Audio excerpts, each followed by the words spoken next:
This is Remote Daily, your daily dose of inspiration. Today I have the honor to pass the mic to you, Lisa, to steer the conversation and to now introduce our guest. Lisa, I pass the mic to you to introduce her. Oh, thank you. I'm so excited about today's guest. Coming of age stories for Black women are very, very, very important. And not only that, it's also important that we control our narrative. So today, our guest is one of the few Black women who was writing advertising for major brands in the 70s and 80s, and eventually won a position at a global ad agency in Milan, Italy. And this is peak Mad Men era. So imagine all of the trials and tribulations along with that, with working with people who don't understand the Black experience. And so living her life. And then on one Mother's Day, she was having dinner with her identical twin, Yvette, at a very popular restaurant called The Cellar. And that dinner turned into a life-changing event that led her to meeting Miles Davis, which turned into a romantic, full of everything, unforgettable moment. And so now her Audible original, Quite the Contrary, she presents a unique coming-of-age story of a career woman who is determined to chart her course and succeed on her terms while maintaining sanity in life, work, and love. Everyone, please welcome Yvonne Durant. Oh, hello. How are you? I'm fine. Thank you. And may I just say, Yvonne, I think you have the most beautiful Zoom background I've ever seen. What is it? Well, this is a building on our campus. We have a couple buildings, and this is the cathedral. It was a cathedral. And these are the organ pipes. And I like this room because it makes me feel holier than thou. It's amazing because I thought it was a virtual background. No, it's the real thing. Let's just get right into it. Yvonne Durant, how do you like to be addressed? Like when someone's saying your name, what do you want to be called? Yvonne. Yvonne. Okay. So let's start off with the story itself. What made you want to tell this story? Because I had it. I had it to tell. You had to tell. Yeah, I started it as fiction. Like I wanted to write a novel. I guess I wanted to be a novelist. And then it was like so much work for nothing. The truth was better. All the truth was much better, much more exciting. Why would I want to make up the truth? Just telling the story right at it. Yeah, so I just sat down and started writing. Now, why an Audible version? Why an Audible original? Well, one, I'm an editor at Audible. Mm-hmm. I didn't buy my own book, don't worry. And I was here, and I loved being in the space, working in a space with books. And it was months before I mentioned to anyone, that I had this book. So I started talking to people, and one editor, I gave him 6 chapters, and 6 months later, I said, "Did you read that yet?" No. So a month later, I sent it to him that day. And I must say 3 days later, he said, "This is terrific." And that started the ball rolling, just those 6 chapters. So about how long after that did you start recording? I would say the process, it was maybe a year and a half. The manuscript was finished, but there are a lot of steps before you get there. I didn't do the narration, by the way. It was Allison Johnson. Yeah, it was tight. We started November. Mm-hmm. And I went into the studio to do what I did maybe a week before Christmas. Yeah. And we got the audio in January. What made you decide to record the epilogue? I listened to the whole book, and then when it gets to the epilogue, especially after taking in the whole story, to hear your voice, it's almost kind of an emotional touch. Whereas I wonder if I had heard it in your voice the whole time, would I just been sobbing the whole time? No, what was that decision? I needed to let my listeners know that I was all right, that I'm fine. Who else could have delivered that? It was very important to deliver the piece that I did and to sum up how I feel about it, how I felt about that last time. And it seemed to be the right thing to do. Yeah. So we're going to get into some of the themes in the book, and we're not going to give everything away because I need everybody to download this book and start listening to it. And I see a really cool question from the chat. We have James Freeman. Thanks. Before we get into everything, what would Yvonne of today say to 20-something Yvonne in the book? I would say it's going to be all right. Hang on, it's going to be a great ride. Just believe, just hang in there, take care of yourself as best you can. Mm-hmm. I love the start of the book. When you think of a memoir, you get to take early peeks into someone's life. I've been reading a lot of your articles online forever. Mhm. So it's always fun to get your hands on the book and be like, I get to know what it was like growing up. So you grew up in Brooklyn with your mom and twin sister. And this was after you all were all living together as a family. And then your dad and brother moved away and y'all were in a 1-bedroom apartment. So, and your mom seemed like a woman that probably wasn't a typical woman for back then, which is, I'm not going to make y'all go to church. I'm not going to make you get married. How did your mother influence your life? Well, she influenced us with things like that, guidance like that, to be free and to be curious and cultured. We were always going to some kind of play or performance, and she always made us feel as though there's nothing you can't do. And she was very, as my father was, involved in our education. We were busing, so always we were taking buses 2-3 neighborhoods away. And she would select those schools based on the reading levels. We were always advanced readers, and she wanted us in schools that would cultivate all of that. Mm-hmm. It's so interesting. I'm skipping way ahead to your career where it comes to like the diversity program, and you maybe had to dumb yourself down a little bit to even gain access. That's wild and something that is still happening to this day. I have similar stories in comedy of being a part of programs like that where I'm like, but I'm doing the work now and I'm good now.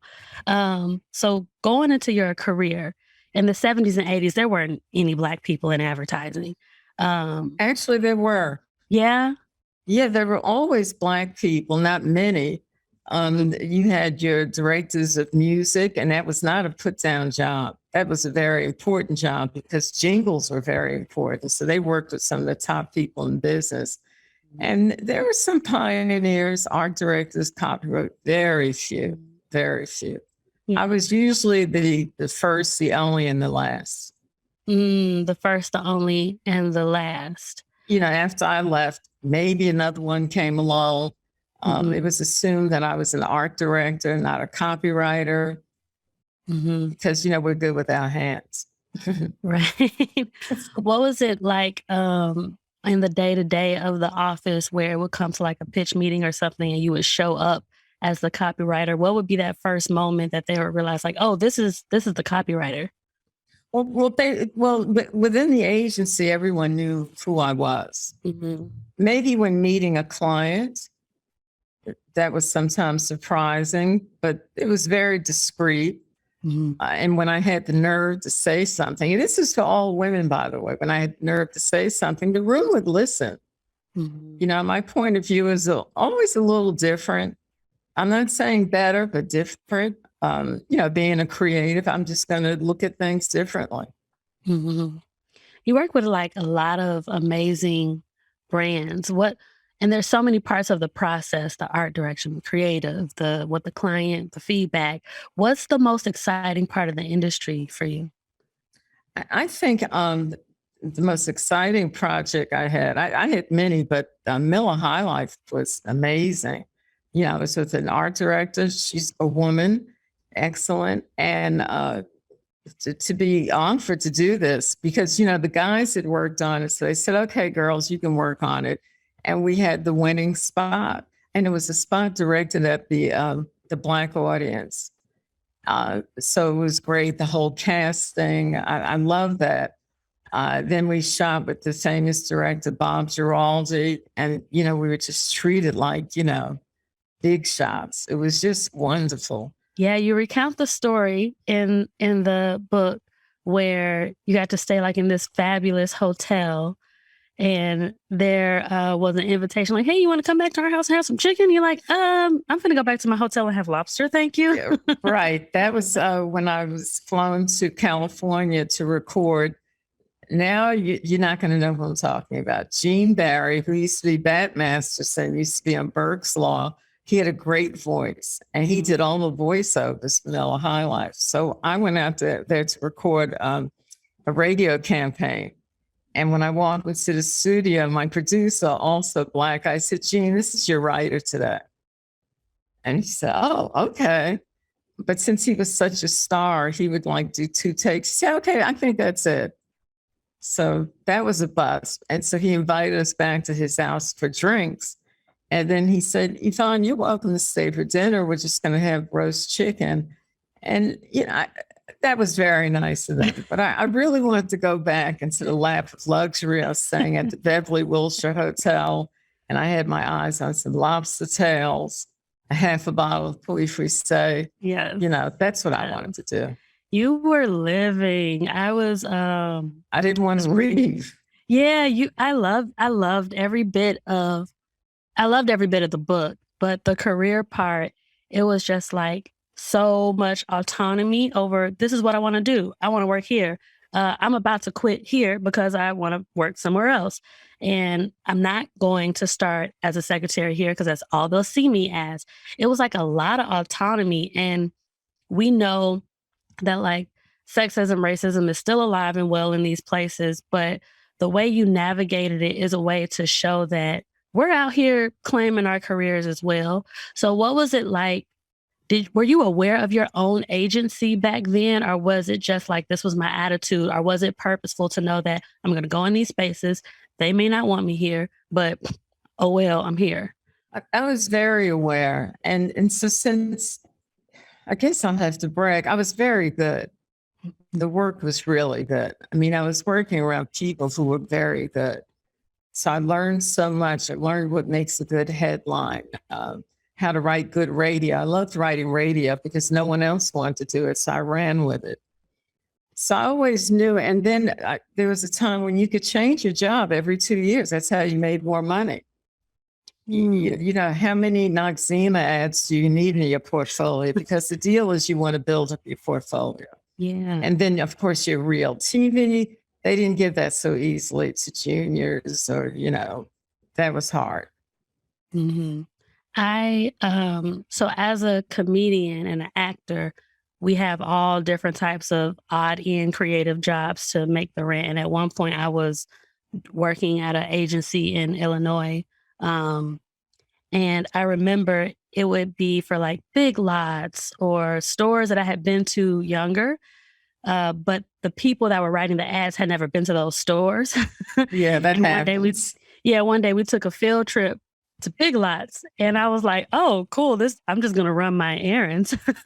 How was your perspective like an added needed voice in those rooms, especially for like the Miller High Life, where it's like, okay, I'm gonna reach an audience of people that I know, and only I can do it. What were those projects like?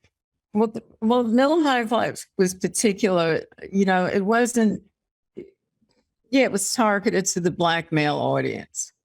But the way the work was written, and I did not start that campaign, it was written by an excellent writer, and he wrote more like a poet. So I really emulated the way he wrote, and I loved it. I got it. And this one account guy said, "The client can't believe the 98-pound Black woman is writing all these beer commercials." So that was good. Then cosmetics, I moved into the beauty business, which is fine. Women didn't really want to do it, although they did some of the best work. They didn't want to be pegged as lady writers. Then a lot of guys didn't want to go there because they didn't want people to think they were gay. Yeah. That's pretty stupid too. Yeah. And it's gay and straight guys did some great work, some of the best work. Yeah.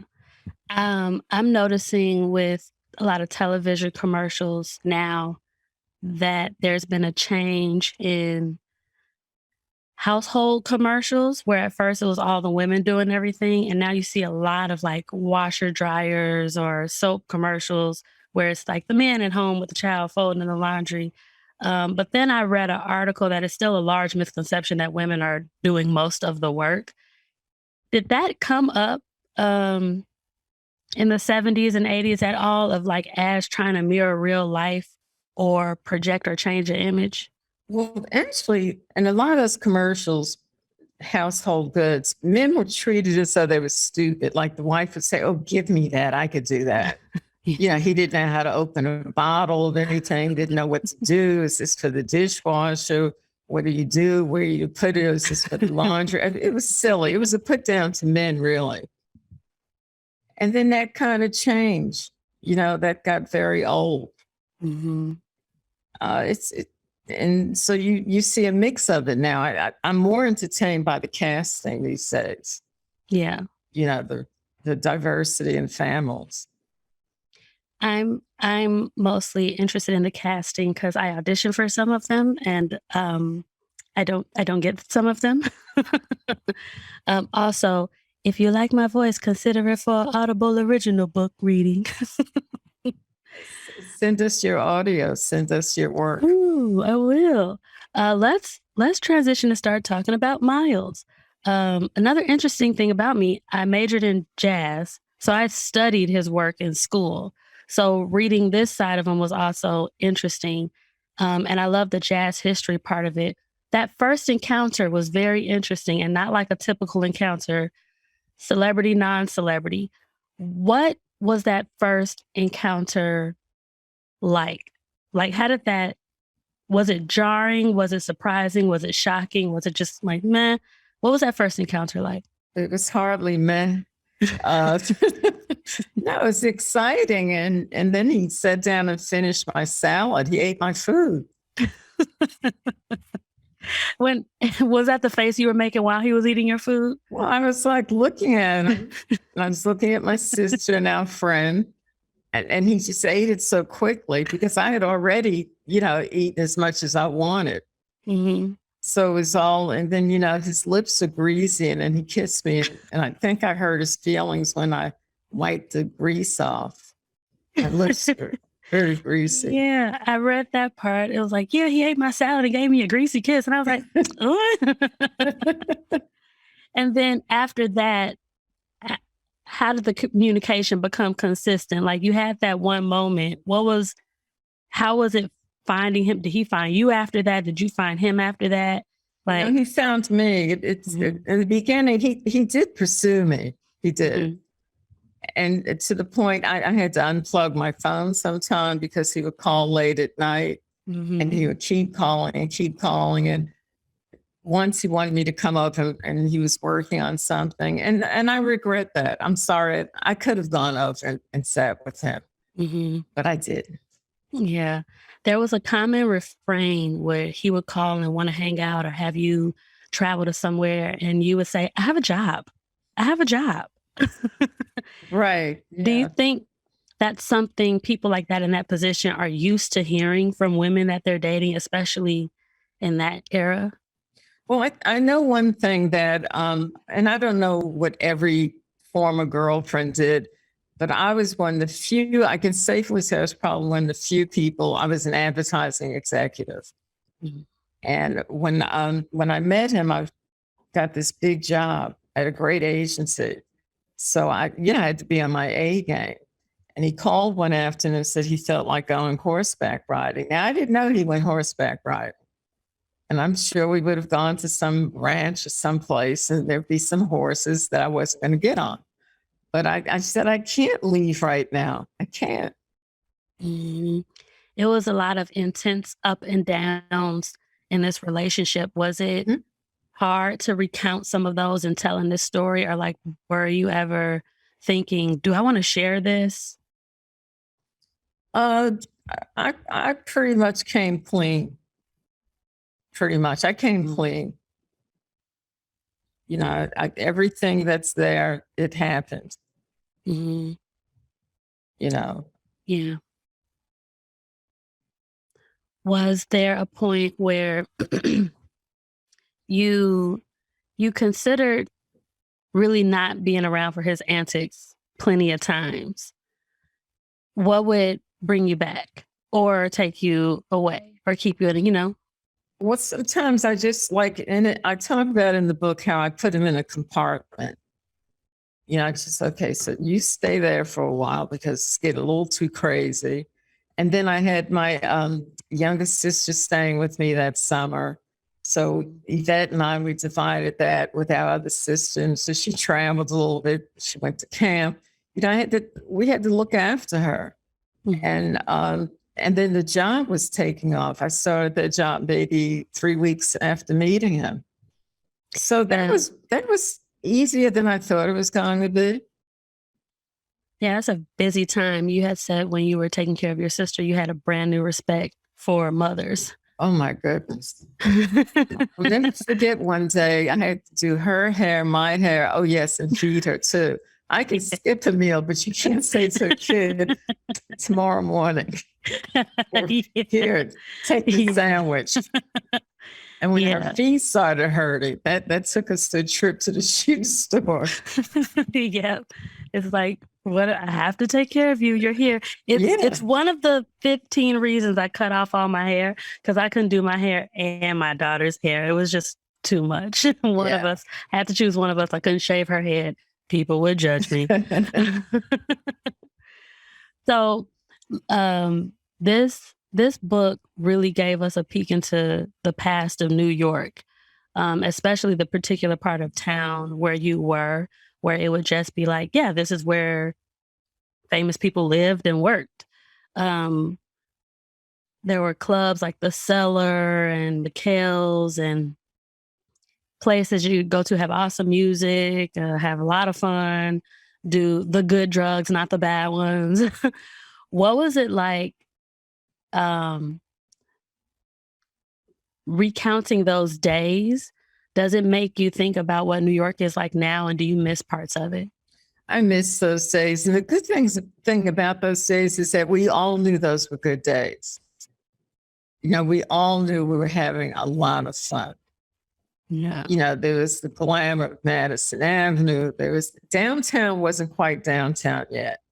You wouldn't believe what downtown looked like, but Midtown, especially, I just loved Madison Avenue because that's where it all happened, right? The advertising agencies and the clubs, going to McKell's was great. The Cellar was wonderful.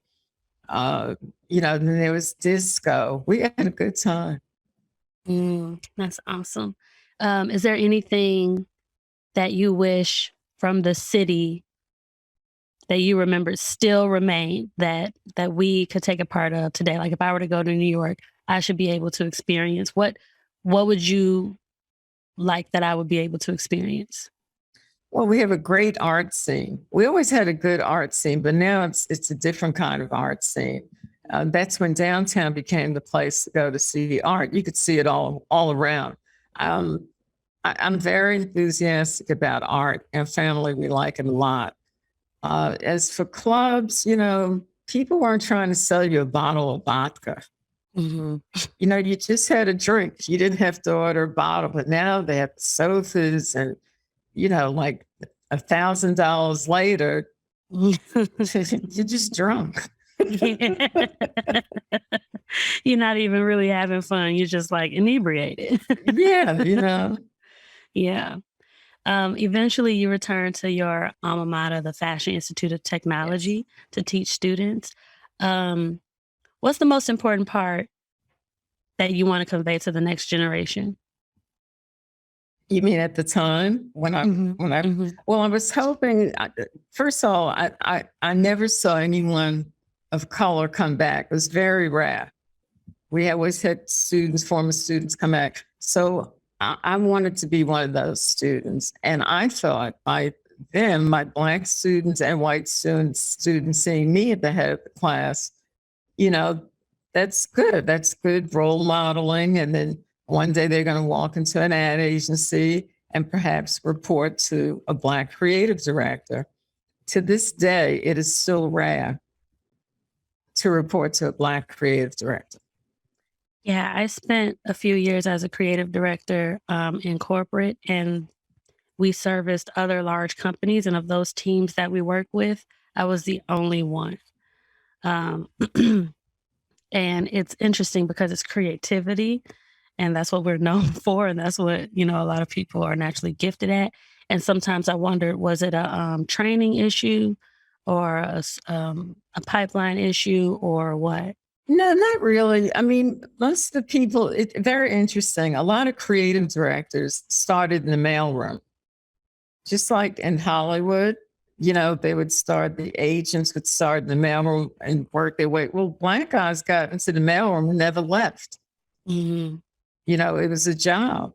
But the other guys had a game plan. But it also wasn't a business that our uncles would go into. A lot of those people got jobs because they knew someone who knew someone. So we got in because, well, then I got very well connected. But the first way I got in was through a training program, and that was based on the deficit model. Like, why would you want a writer who couldn't read well? Are you setting me up for success? Yeah, there were also some wild things they had y'all do as far as like the intake program was concerned, like be screened for STDs. Yep. What's that about? I don't know. I mean, and I remember going to asking the nurse, it was a clinic up on the Upper East Side called the Strain Clinic. And I said, well, is everyone, being tested like this? Well, you're all getting the same test. And it was part of some certification. I don't know if that was a government thing, but that was part of the certification. Now, you got the job. I mean, I'm assuming everyone got the job, but you have to be pretty stupid to walk around with some kind of disease and not know it. But Yeah. interestingly, they didn't test us for sickle cell disease. That would have made sense to me. Yeah. Yeah. Something that would have been helpful to know. Exactly. Because many people didn't know. Yeah.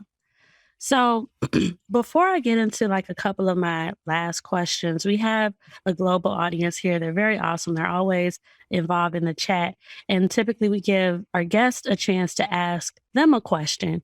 So is there anything that you would want to know from our audience while you're here, a question that you'd pose to them?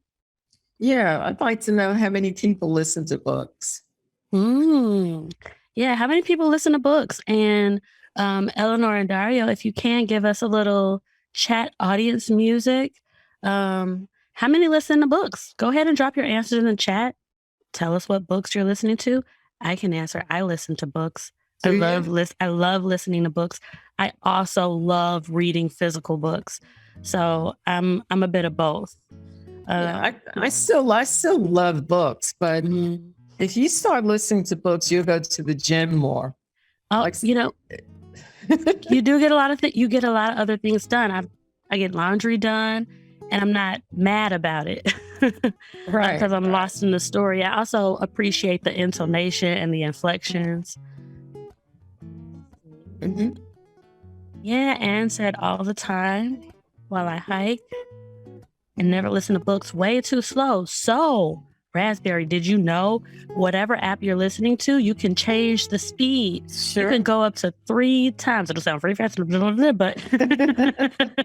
you can change the speed to it. I listen to mine on 1.5 and sometimes 2 if I could keep up. But I get 2 beyond that, I have to really be zeroed in or else I can't listen. I'm just beginning to listen to books. I still prefer printed versions, though. There's something about paper and the smell of books. I listen to books, can multitask. Yeah. Podcast for me. It's becoming very popular. Yeah. A lot of podcasts. Yeah. Oh, Rick only listens to books. Did you listen to mine? Exclusively. Rick Brinkman, did you listen? Did you listen to Yvonne's story? Isn't this what it's all about? If not, we know what you're doing afterwards. I have to connect to the narrator's voice. Allison Johnson's on Yvonne Durant's book is an excellent voice. Yeah, she was really nice voice. There's also, they both, in your epilogue and throughout Ashley Johnson's reading, every time Miles talks, y'all do this Miles voice. Whereas like, yeah, I'm Miles Davis. Well, she said she couldn't do it like I did it because she'd ruin her vocal cords. So that's the way she did it. Yeah. Yeah. Well, did you give that specific direction of every time Miles talks, it has to be in his voice? Well, I wanted that for sure. Yeah. Because it was so distinct. Mm. Yeah. I thought she did a good job. Raspberry is fully aware that you can make the speed fast, but just still won't do it. You'll work on it, Raspberry. Or maybe, you just keep reading books, but the point is to listen to Yvonne Durant's book. So when you're thinking about your whole journey, work, love, life, do you often think about the mistakes you made and if there's anything you would go back and change? Sure. By the way, my life continues. It's not over yet. I could write another book if I wanted to. Sure, I've made some mistakes. I got kind of hot-headed at some meetings. You just think they're after me. It's because I'm Black, that sort of thing. Mm-hmm. I'm sorry. I didn't, with respect to Miles, that I just didn't ask clearer questions because maybe I didn't want to know.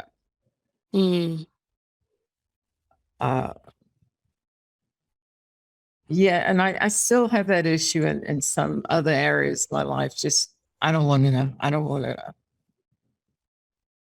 Keeps us safe in ignorance, where it's like, just I'd rather not know.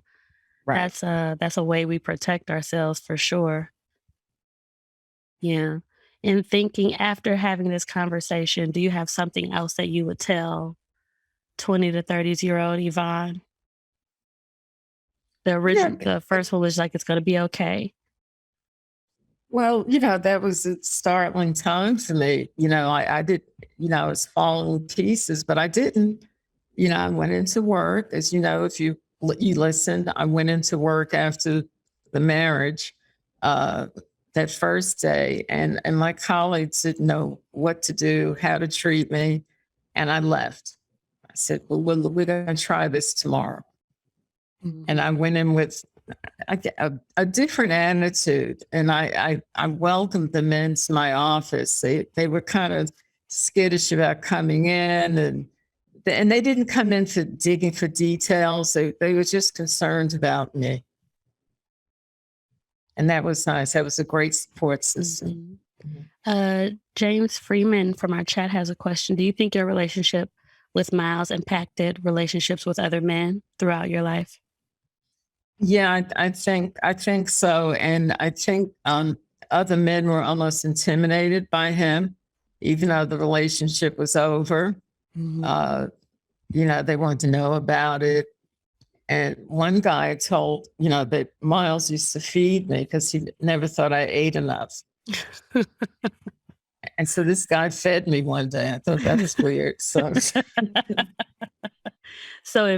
infected him. Indeed, it did. But the relationship soon after, it was kind of bizarre. Mm-hmm. I don't think they wanted me. I think they wanted to be close to Miles. That doesn't sound so bizarre.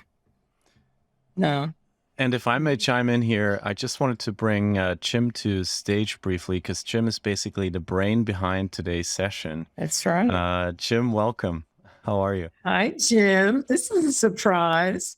Hi, Yvonne. To see you all. And I'm really enjoying Lisa's questions. A lot of Lisa's questions were my questions, basically. So pretty good. Yeah. Anything you didn't dare to ask Yvonne so far, now that we have you here on stage?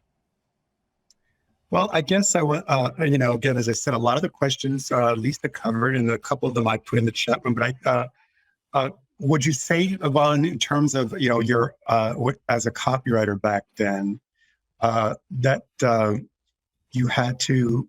Did you find that over the course of time in the industry that the way you wrote changed at all? Did you find that your creative approach started evolving as you became more experienced in the various positions that you had? Definitely. I became much more conceptual.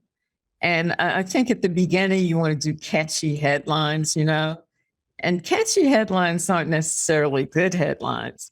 So I became very conceptual and always liked going the other way around. Like my favorite is the half a can of soup.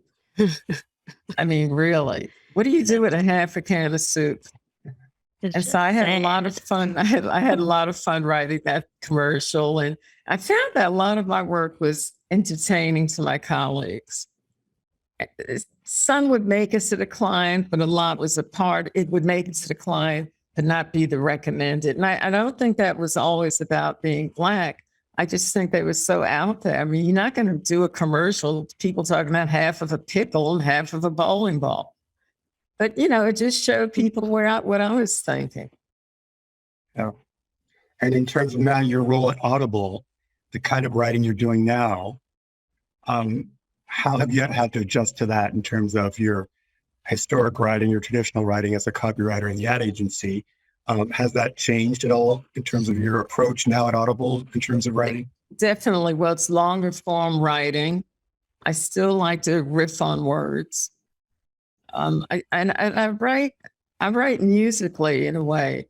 I think the book is almost written musically. And when I first workshopped it, someone said she writes like a musician.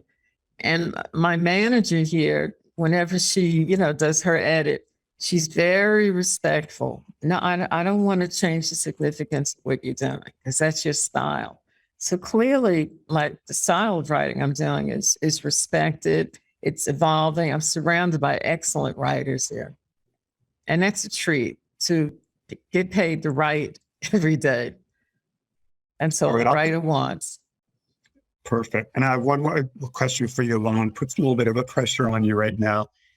When can we expect the sequel to your book and find out what happened to 20-something-year-old Yvonne as she became 30-year-old Yvonne? We'll go there, or 40-year-old Yvonne. Well, what approach, what kind of ideas do you have in terms of any future books? Will they be autobiographical or something else? Well, I have a novel waiting in the wings. But when I finish with this one, I mean, I still have the Milan years to talk about. I'd love to write about that. So I've been thinking, yep. You should turn Quite the Contrary into a movie. You're like the fourth person who said that. And someone said it should be Netflix, and I had to correct them. I said, no, you mean Amazon Prime. Oh, yes. Yeah. It won't be Netflix. And then I asked Yvonne if she did that, who would she choose to play me in the movie? You could do a cameo. Well, thank you so much, Jim, for making this happen. And I'm looking forward to see you as a cameo, at least, in this movie. We have one more community member here who asked a question, a really cool one. Eileen, would you like to join us on stage before we close out? I guess I will come present and out of my... Welcome. Yes. Hi. There I am. Okay.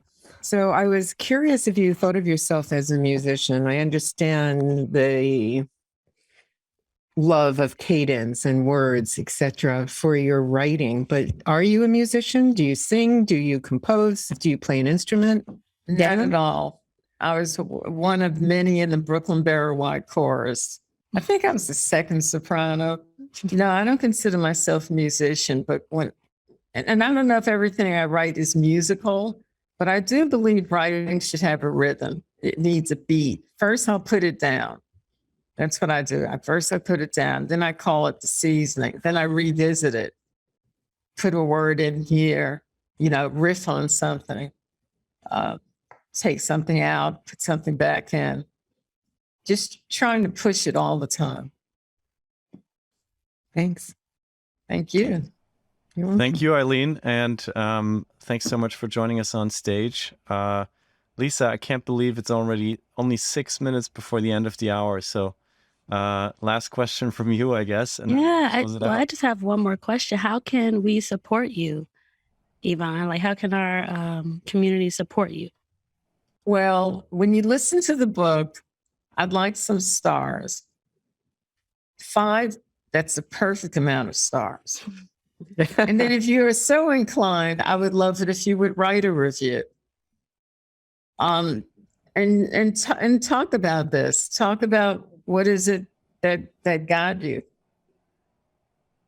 You know, but really from your soul, what you really appreciated about this title.